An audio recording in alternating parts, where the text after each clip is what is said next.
The laugh cut through the room before anyone could stop it. It came from Daniel Walker, smooth and confident, the kind of laugh that usually earns smiles. But this time, it landed wrong. It echoed just long enough to make people shift in their chairs and glance at one another. "Come on," Daniel said lightly, lifting his glass. "She's just admin." The word just hung in the air like smoke.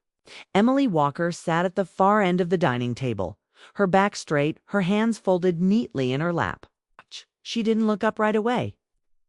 She had learned long ago that reacting too fast only made moments like this worse. Still, something tight formed in her chest, familiar and sharp. Thanksgiving had always been like this. The Walker family dining room was warm and polished, the kind of suburban Chicago home built to impress guests. The table was long, solid oak, passed down from their grandparents. Candles glowed softly. Plates were full. Conversations overlapped with laughter and clinking glasses. On the surface, it was perfect. But underneath, old roles never changed. Daniel, the older brother, sat near the center like he belonged there. He wore a tailored blazer even for a family dinner. His watch caught the light when he moved his hand. He spoke with confidence, with ease, like a man used to being listened to. Emily had taken the seat closest to the wall. She always did. Conversation had turned to careers, as it always did. A cousin talked about law school. An uncle mentioned a real estate deal. Then someone asked Daniel how work was going. Daniel smiled, enjoying the moment. He talked about Seattle, about leadership meetings, about growth and opportunity. He used words like vision and strategy. Their parents nodded proudly. Their mothers smiled wide. Their father leaned forward, interested. Then the question reached. "Emily and you, Emily?" Her aunt asked kindly. "What are you doing these days?" Emily answered simply. She always did. "I work in administration." That was when Daniel laughed. It wasn't loud. It wasn't cruel in his mind. To him, it was casual, easy, familiar. "She keeps things organized," he added, waving his hand. "Emails, calendars, that kind of stuff, just admin." Emily felt her face warm, but she kept her eyes on her plate. She picked up her fork, even though she wasn't hungry anymore. No one laughed with him. Someone cleared their throat. A cousin looked away. Their mother's smile faded just slightly, though she said nothing. Emily had heard this before many times, at family dinners, at weddings, at reunions. Daniel had always been the ambitious one. Emily had always been the reliable one. Reliable never sounded impressive when Daniel said it. She reminded herself to breathe. She told herself this didn't matter, that she didn't need approval from anyone at this table. Still, the old ache returned. Across from her sat Michael Hayes, one of Daniel's closest friends. He had flown in from Seattle with Daniel that morning. Michael was quieter than Daniel, more observant. He didn't speak much, but when he did, people listened. Michael watched Emily closely. He noticed how she didn't rush to defend herself, how her shoulders stayed steady, how her expression stayed calm, almost neutral. It wasn't the reaction of someone embarrassed. It was the reaction of someone tired. Daniel leaned back in his chair, clearly comfortable. "So," he said, looking at Emily, "you still happy doing that?" Emily lifted her eyes and met his gaze. "Yes," she said softly. "I am." Her voice didn't shake. It didn't rise. Surprised Daniel. "Well, that's what matters," he said with a shrug, already moving on. "Some people just want simple lives." The words stung more than the laugh. Emily didn't respond. She didn't need to. She focused on cutting her food, even though her hands felt heavier now. Michael frowned slightly, but said nothing. The conversation shifted to travel plans and holiday traffic. Plates were cleared, dessert was brought out. The moment seemed to pass, but something had changed in the room. Emily felt it. She felt smaller, like she had shrunk back into a version of herself she thought she had left behind years ago. The young woman who stayed quiet so others could shine. The sister who made space while Daniel took the spotlight. She reminded herself where she was now, the life she had built. The long nights, the decisions, the responsibility she carried every day. None of it was visible here. And maybe that was okay. As people moved around the table, Michael leaned slightly toward her.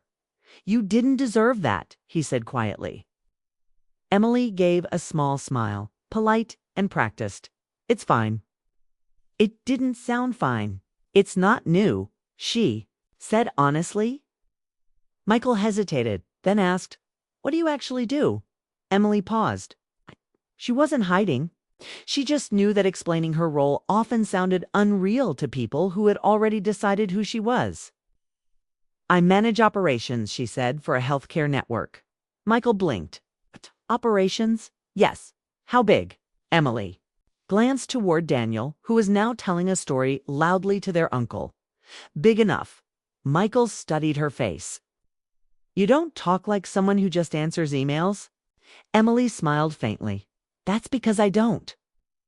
Before Michael could ask more, Daniel stood up, raising his glass. "All right, everyone," he announced. "I've got some news." The room quieted immediately.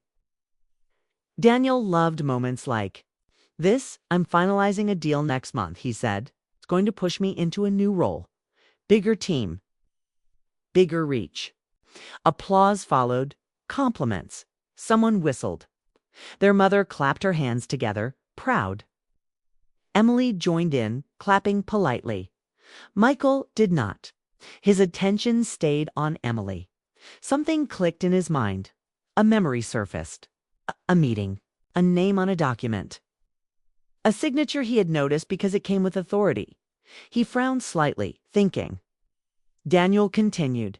"It's proof that hard work and ambition pay off." He glanced toward Emily again, just for a moment. The message was clear. Emily felt something shift inside her. Not anger, not hurt, clarity. She realized she was tired of shrinking herself to keep peace. Tired of letting others define her with small words. She didn't stand yet. She simply listened.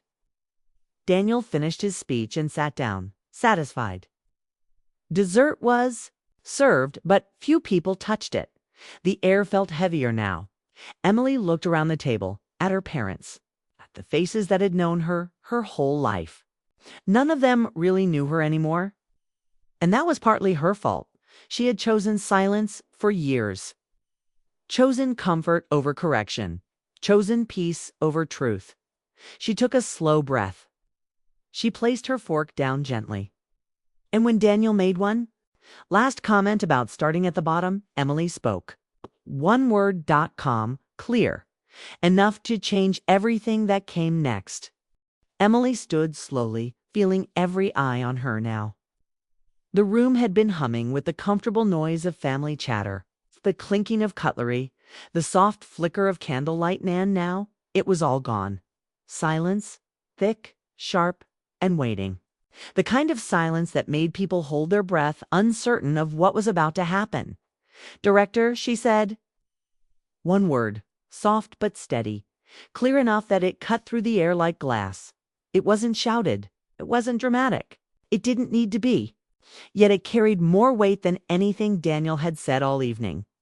Daniel froze mid-laugh, his mouth slightly open, as if someone had stolen the words right out of his throat. "What?" he said, voice faltering. His confident posture shifted, the blazer suddenly feeling heavier on his shoulders. Emily kept her gaze locked on him. She didn't smile. She didn't laugh. She let this single word settle in the room, letting it breathe. Michael Hayes, who had been leaning back in his chair, sat forward sharply. His eyes widened slightly as he processed what she had just said. He had been watching quietly all evening, noting Emily's composure, the controlled calm in her voice. But this was a revelation. He had worked with hundreds of professionals in Seattle, in boardrooms and strategy meetings. But there was something in Emily's calm authority that made him pause. Yes, she continued, her voice firm but still gentle. Director of Operations, Northwest Healthcare Systems. A low murmur ran around the table. Their mother's hand went to her mouth, eyes wide in surprise and admiration. Their father's fork paused midair, his eyebrows lifting as he processed the truth. The cousins exchanged glances, whispering quietly to one another, trying to reconcile the sister they knew with the woman standing before them. Daniel's face drained of color. His laughter had vanished. The arrogance and ease that had marked him all evening were gone, replaced by confusion, disbelief, and something else, embarrassment. He had thought he had the story all figured out. He had assumed Emily's life was simple, quiet, unremarkable. And in front of everyone, that assumption had just been shattered. Michael, now leaning closer, asked softly, almost under his breath, You signed off on the Bellevue expansion?" Emily nodded once. "Yes. The emergency response framework last year." He asked next, his voice still low but tinged with awe. "That was my team," she said evenly. "She didn't gloat. She didn't need to. Just simply stated the facts. The achievements spoke for themselves." Daniel opened his mouth, then closed it. Opened it again. You never said anything." Emily looked at him with gentle firmness. "You never asked," she replied. Her tone wasn't accusatory. It wasn't angry. It was quiet truth, and it landed heavier than any accusation. The room had gone completely silent now.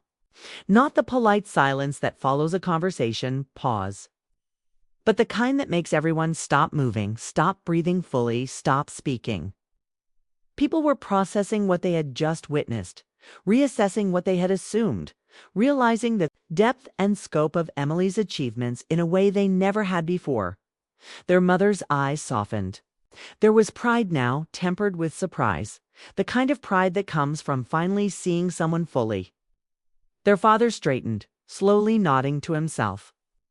A smile creeping onto his face, a smile that carried understanding and admiration.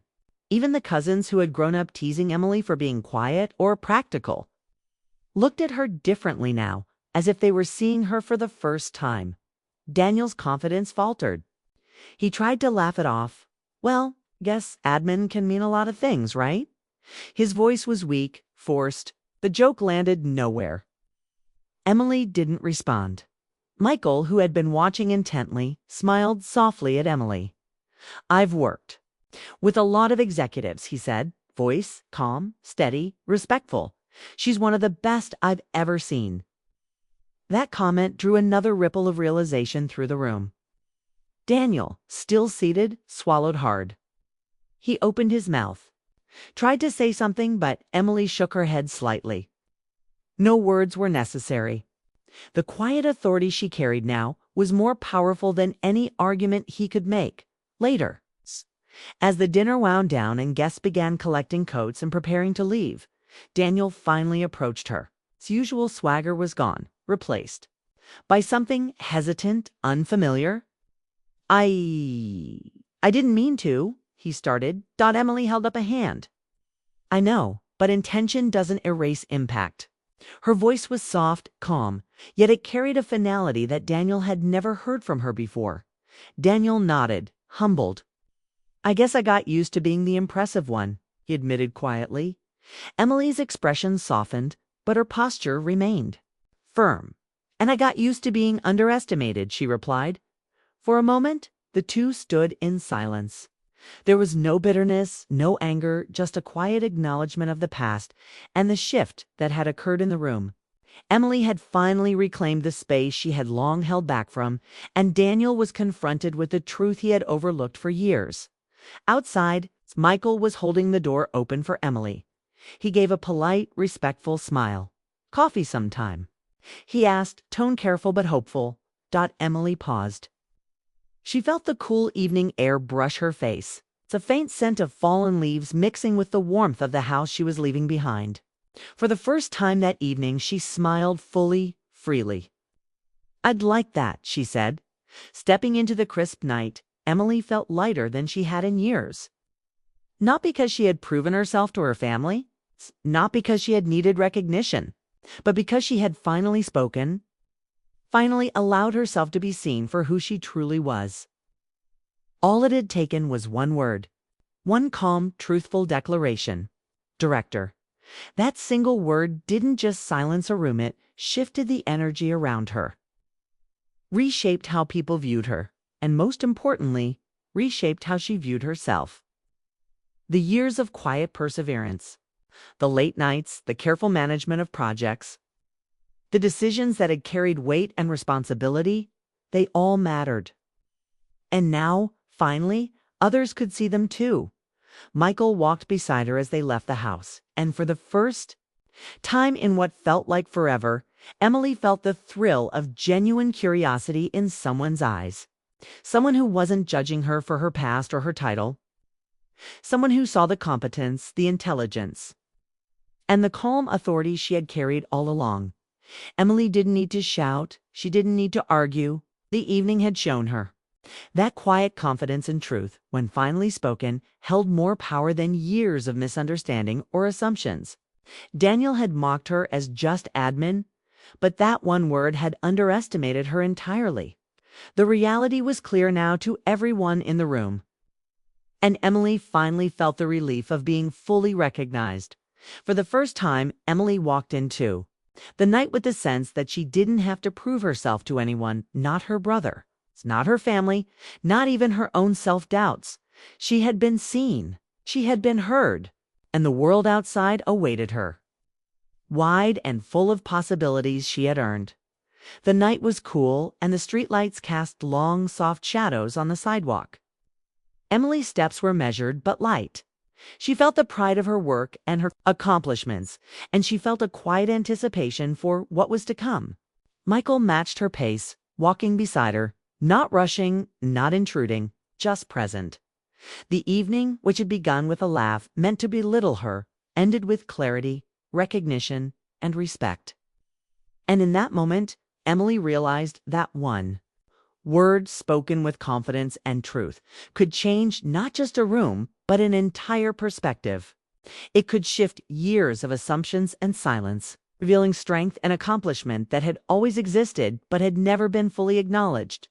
Emily smiled to herself, feeling the weight lift from her shoulders. She didn't need to look back. The room had heard her. The people who mattered would see her differently now. And most importantly, she saw herself as she had always been, capable, strong, and ready for the next chapter. The night felt like a beginning. One word had made the room go silent, but that silence carried space, possibility, and recognition. Emily Walker had always been more than just admin, and now, finally, everyone knew it. She and Michael continued walking under the streetlights, the cool air full of promise. Emily felt the quiet thrill of being understood, respected, and seen in a way she had never allowed herself to feel before. One word had changed everything, and the rest of her life was waiting, open and unshaken, ready for the next step.